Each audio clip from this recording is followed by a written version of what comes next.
अस्सलाम वालेकुम। ABN news के साथ मैं हूं ईमान नवाज। एबीएन न्यूज़ की जानिब से तमाम अहले इस्लाम को ईद की मुबारकबाद।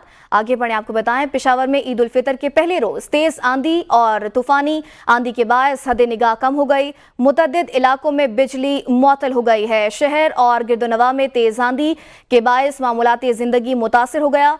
महकमा मौसमियात की पेशावर समेत सूबे के मुख्तलिफ अजला में बारिशों की पेशगोई है।